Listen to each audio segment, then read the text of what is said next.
हरे कृष्ण। दक्षिण प्रदेश में कृष्ण वेणा नदी के तट पर एक ग्राम में रामदास नामक एक भगवत भक्त ब्राह्मण निवास करते थे। उन्हीं के पुत्र का नाम था बिल्व मंगल। पिता ने यथासाध्य पुत्र को धर्म शास्त्रों की शिक्षा दी थी, परंतु पिता माता के देहावसान के बाद संग दोष से बिल्व मंगल के अंतःकरण में अनेक दोषों ने अपना घर कर लिया। यहाँ तक कि वह चिंतामणि नामक एक वैश्या के रूप पर आसक्त हो गया। आज बिल्व मंगल के पिता का श्राद्ध है। विद्वान कुल पुरोहित बिल्व मंगल से श्राद्ध के मंत्रों की आवृत्ति करवा रहे हैं, परंतु उसका मन चिंतामणि की चिंता में निमग्न है। उसे कुछ भी अच्छा नहीं लगता। किसी प्रकार श्राद्ध समाप्त कर जैसे तैसे ब्राह्मणों को झटपट भोजन करवाकर बिल्व मंगल चिंतामणि के घर जाने को तैयार हुआ। संध्या हो चुकी थी। लोगों ने समझाया, भाई आज तुम्हारे पिता का श्राद्ध है, वैश्या के घर नहीं जाना चाहिए। परंतु कौन सुनता था।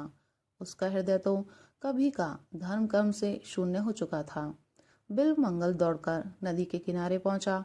अकस्मात प्रबल वेग से तूफान आया और उसी के साथ मूसलाधार वर्षा होने लगी। रात दिन नदी में रहने वाले केवटों ने भी नावों को किनारे बांधकर वृक्षों का आश्रय लिया, परंतु बिल्व मंगल पर इन सब का कोई असर नहीं पड़ा। उसने केवटों से उस पार ले चलने को कहा, उतराई का भी गहरा लालच दिया, परंतु मृत्यु का सामना करने को कौन तैयार होता। अंत में वह अधीर हो उठा और कुछ भी आगा पीछा ना सोचकर तैरकर पार जाने के लिए सहसा नदी में कूद पड़ा। संयोगवश नदी में एक मुर्दा बहा जा रहा था। बिल्व मंगल तो बेहोश था। उसने उसे काट समझा और उसी के सहारे नदी के उस पार चला गया। कुछ ही दूर पर चिंतामणि का घर था।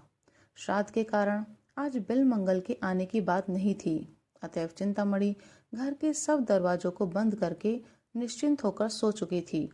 बिल्व मंगल ने बाहर से बहुत पुकारा, परंतु तूफान के कारण अंदर कुछ भी नहीं सुनाई पड़ा। बिल्व मंगल ने इधर उधर ताकते हुए बिजली के प्रकाश में दीवार पर एक रस्सा सा लटकता देखा। तुरंत उसने उसे पकड़ा और उसी के सहारे दीवार फांदकर अंदर चला गया। चिंतामणि को जगाया। वह तो उसे देखते ही स्तंभित सी रह गई।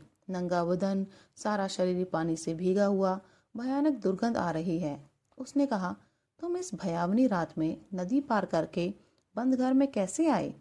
बिल्व मंगल ने काठ पर चढ़कर नदी पार होने की और रस्सी की सहायता से दीवार पर चढ़ने की कथा सुनाई।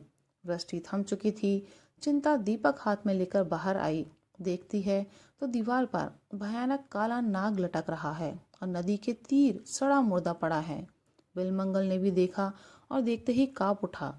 चिंतामणि ने भर्त्सना करके कहा, तू ब्राह्मण है? अरे आज तेरे पिता का श्राद्ध था, परंतु एक हाड़ मांस की पुतली पर तू इतना आसक्त हो गया कि अपने सारे धर्म कर्म को तिलांजलि देकर इस डरावनी रात में मुर्दे और सांप की सहायता से यहाँ दौड़ा आया। तू आज जिसे परम सुंदर समझकर इस तरह पागल हो रहा है, उसका भी एक दिन तो वही परिणाम होने वाला है जो इस सड़े मुर्दे का है। अरे यदि तू इसी प्रकार उस मनमोहन श्याम सुंदर से मिलने के लिए यूं छटपटाकर दौड़ता तो अब तक उनको पाकर तू अवश्य ही कृतार्थ हो चुका होता। वैश्या की बाड़ी ने बड़ा काम किया। बाल्यकाल की स्मृति उसके मन में जाग उठी।